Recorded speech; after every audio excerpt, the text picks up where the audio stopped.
Hoje nós vamos conversar um pouco a respeito do sistema endócrino.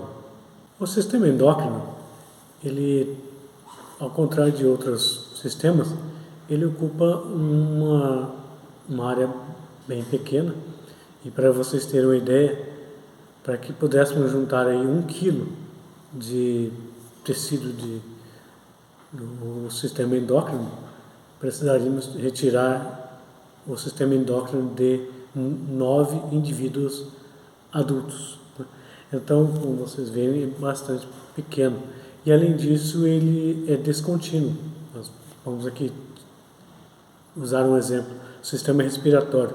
Né? Nós falamos sobre boca, faringe, laringe, traqueia, pulmões, então é contínuo, digestório da mesma forma e outros sistemas. E nós vemos que no endócrino as glândulas são separadas.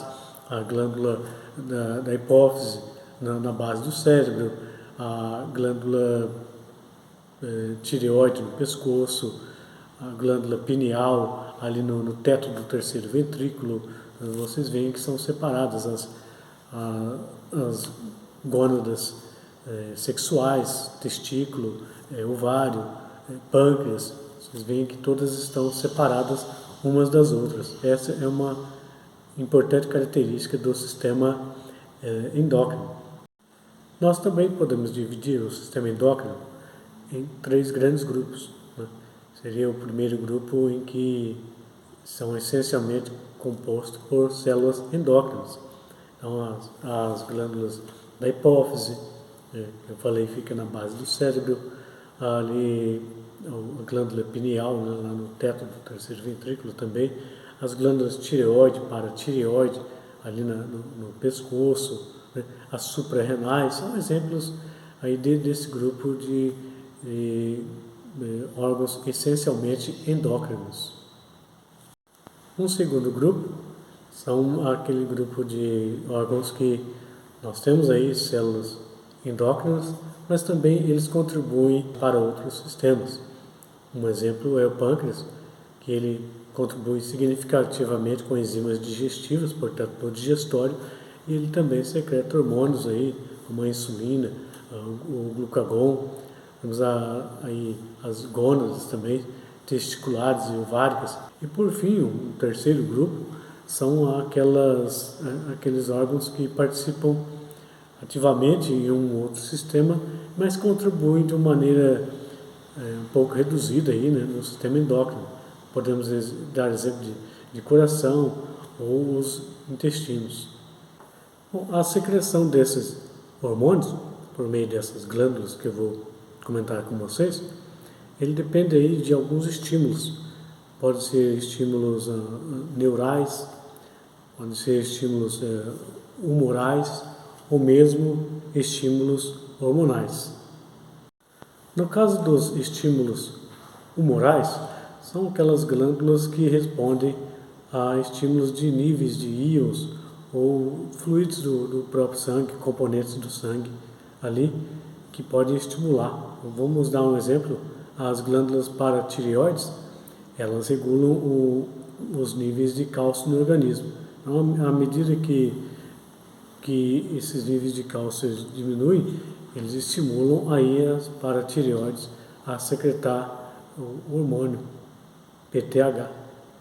No caso do estímulo hormonal, temos aí como grande exemplo o hipotálamo, que secreta hormônios, né, até a neurohipófise.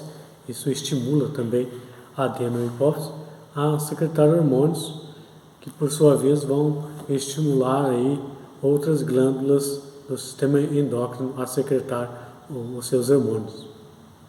Aqui em minha mão, uma peça anatômica sintética representando o nosso cérebro, o hemisfério cerebral, estamos vendo aqui. Vamos girar na base do cérebro essa estrutura arredondada, representando aqui a hipófise. Eu retirei aqui um hemisfério, sobrando o outro aqui, giro dessa forma, para que vocês possam ver a hipófise aqui. Essa letra B. ela tem aqui, nós chamamos aqui um pedúnculo, um infundíbulo, né? Aqui. Essa hipófise. Esse infundíbulo, ele termina numa estrutura que a gente chama tuber cinério. Para vocês terem uma ideia de localização, vamos colocar aqui. Aqui você encontra o quiasma óptico.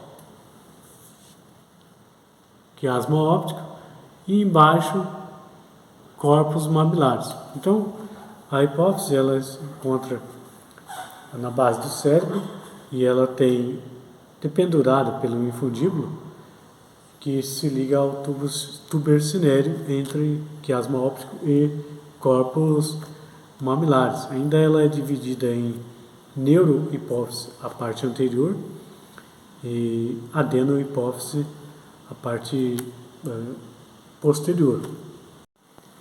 Ainda a respeito da nossa hipófise, nós temos o suprimento e a drenagem. Como eu falei para vocês, nós temos anteriormente a neurohipófise, posteriormente a adenohipófise. Ela é suprida pelos ramos da carótida interna, no sentido que nós temos uma artéria hipofisária superior que irriga aqui a adenohipófise e a parte posterior. E a parte anterior, ela é irrigada pela artéria hipofisária inferior, ambos originários da carótida interna. E aí a drenagem, como nós sabemos que existe um leito vascular muito rico, né, nessa entre hipotálamo e hipófise, e todo esse sangue é drenado para os seios cavernosos, e daí vão dar prosseguimento até chegar aí à veia jugular. A glândula tireoide. Estamos falando aqui nessa parte alaranjada. Bom, ela está situada onde? Na parte anterior do pescoço, obviamente, né? Ela está sobre a parte superior da traqueia. Estamos vendo aqui a traqueia, então, está sobre ela. Tá? Ela possui o quê? 2 lobos, o esquerdo aqui e o direito, certo? E ela tem uma ponte mediana entre os 2 lobos, que se chama istmo. Tá? Você pode sentir o istmo da glândula tireoide aí como um amortecedor esponjoso, aí sobre esse intervalo que vai da segundo até o 4º anel da sua traqueia. Apalpando você pode encontrar, inclusive, esses lobos laterais aqui, macios aí ao toque do seu dedo, tá? Ela é a maior glândula puramente endócrina do corpo, tá? E ela possui suprimento sanguíneo bem abundante aí das artérias tireoides superior e inferior. Aqui você pode ver ela com mais detalhes. Então a glândula, aqui a cartilagem tireoide, osso ióide, né? Lá atrás está aqui a traqueia, né? Então a glândula tireoide toda aqui, né? Um lobo direito, lobo esquerdo. Esse é o istmo, que não estava bem evidente naquela peça, na parte mediana aqui da glândula tireoide. Eu quero falar com vocês agora sobre as glândulas paratireoides. Então, estamos vendo aqui as glândulas tireoides. Vamos girar. Vocês veem aqui, já ficou evidente essas 2 bolinhas aqui e aqui, né? 2 de cada lado também. Nessa posição fica muito evidente, né? Elas são pequenas, de uma cor assim castanha amarelada, né? Essa aqui é a cor dela, tá? E elas estão atrás lá da glândula tireoide, como você está vendo nessa posição aí. Elas sempre órgãos distintos aí, tá? Então, ela sempre faz parte aqui de um órgão distinto das glândulas tireoides, como eu estava falando para vocês, né? E ela tem aí, por que eu falo distintos, né? Porque ela tem aqui uma cápsula própria, tá? De tecido conjuntivo, então o que isola ela da glândula tireoide que está aderida com ela, tá? É normal que nós tenhamos 2 pares de glândulas paratireoides, mas esse número varia entre os indivíduos. Nós podemos ter até 8 glândulas, tá? Já foi encontrado. E elas podem ser encontradas em outras regiões também do pescoço e até mesmo no tórax. Nós vamos falar agora sobre as glândulas suprarrenais. Nós estamos vendo aqui o rim, veia cava inferior, a aorta abdominal, e artérias gonadais, veias gonadais.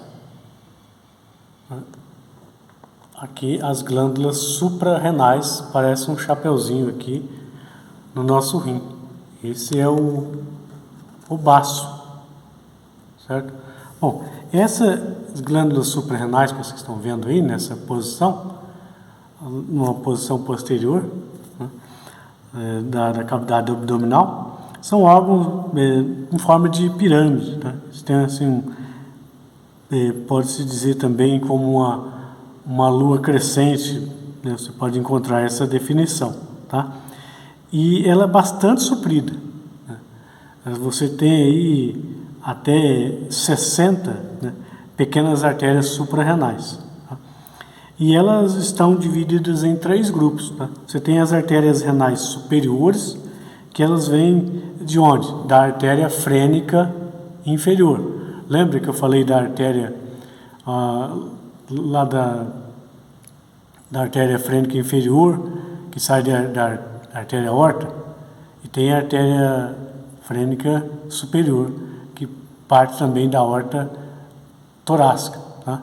Então, a artéria frênica inferior, que sai da artéria aorta, que vai suprir aqui a parte inferior do diafragma, solta um ramo para aqui a nossa glândula suprarrenal, tá?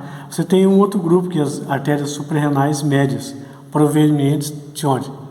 Diretamente da aorta, tá? E por fim, você tem as artérias suprarrenais inferiores, que são provenientes aqui das artérias renais. Você está vendo aqui a artéria renal, e aqui também. Então tem um ramo dela para cá. Então, recapitulando, o suprimento, cerca de 60 artérias suprarrenais, em 3 grupos. Um grupo para irrigar a parte superior, oriundo da artéria frênica inferior. Um grupo da artéria aqui média, né, as artérias suprarrenais médias, oriundas diretamente da aorta, artéria aorta abdominal. E aqui um grupo inferior, vindo da artéria renal, tá? Então, e o suprimento é esse. Agora, a drenagem dela, tá? Ela vai toda para do lado esquerdo aqui, vai totalmente para a veia cava inferior.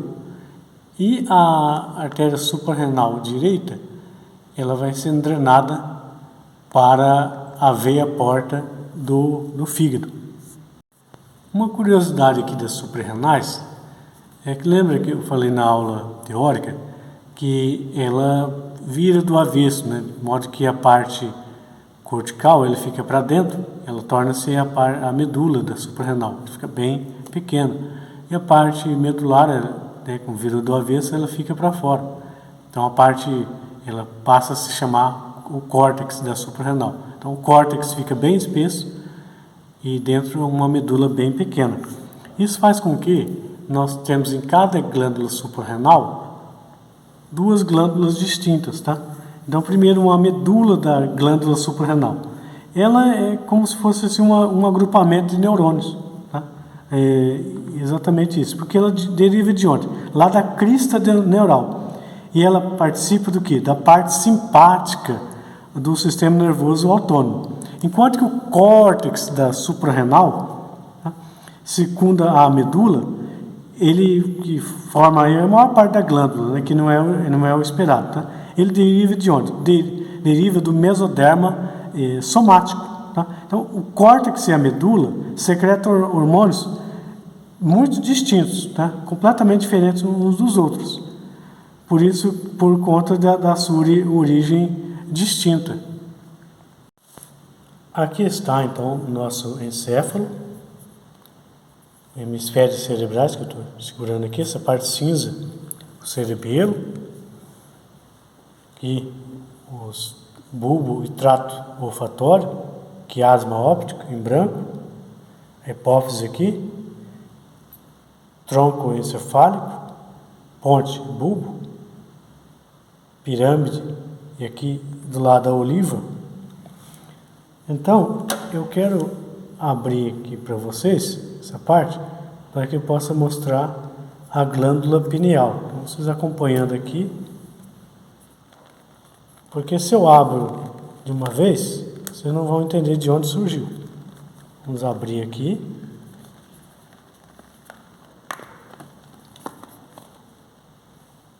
Ali. Temos aqui a glândula pineal, corpos mamilares, quiasma óptico, essa parte azulada por onde escorre o líquor, né, que aderência intertalâmica, e essa estrutura aqui é uma glândula pineal, os corpos quadrigêmeos aqui, corpo caloso. Vou pegar outra peça, está mais nítido. Aqui, esse que é o corpo pineal ou glândula pineal. Então ainda, essa glândula pineal aqui, o corpo pineal, ela tem a forma assim de uma pinha, tá? Ela tem um pedículo curto, diferente da hipófise, tem um pedículo mais longo. Pedículo, essa parte aqui. O dela é um pedículo bem curto, tá? As células endócrinas dessa glândula pineal, elas são chamadas de pinealócitos, tá? Elas são agrupadas em pequenas esferinhas, tá? Em cordões ramificados, como se fosse uma conta, tá? Um colar, tá? Essas células, elas na verdade são poucas em forma de estrelas, tá? Por conta de uns processos ramificados que elas têm, né? Então, também nessa glândula pineal adulta, você pode encontrar aí partículas de cálcio, né? Que pode ser chamadas também de areia cerebral. Ainda você sabe que essas glândulas pineal ou corpo pineal, ela é fácil localizar em imagem de raio-x, né? Por quê? Porque esses minerais de cálcio, né, nós chamamos que eles são assim, radio-opacos, né? Então, o raio-x não consegue penetrar. E aí, o que acontece? Eles ficam destacados na radiografia. E aí, serve até como marca anatômica. Se eu localizo aqui corpo pineal, glândula pineal, eu sei que embaixo, né, aqui eu vou ter os corpos quadrigêmeos, tá? Eu vou ter em cima o corpo caloso, tá? O fornis, aqui vou estar localizando o tálamo, tá? Ou aqui o próprio terceiro ventrículo, tá? Por conta da localização muito clara aí desse corpo pineal, tá? Aqui eu vou desmontar essa parte abdominal para que vocês percebam então o pâncreas, a localização dele. Então, intestino delgado, colo transverso, do intestino grosso, colo ascendente, aqui atrás o descendente. Vamos retirar.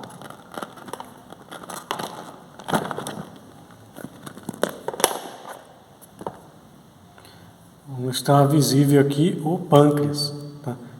Ele está abraçado pelo C aqui do odeno, né? O pâncreas aqui, ducto pancreático principal, acessório do pancreático, tá? Bom, com relação ao esse pâncreas, vocês veem aí que ele tem uma posição transversal, né? Ele está na parede posterior da cavidade abdominal. Então ele possui o quê? Células exócrinas e endócrinas, tá?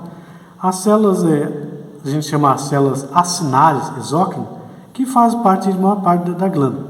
Então ela secreta enzimas digestivas que vão aqui para o duodeno. Tá? Então é um órgão, uma parte do digestório. Mas as glândulas endócrinas, que aí perfazem cerca de apenas 1% de todo esse pâncreas, né?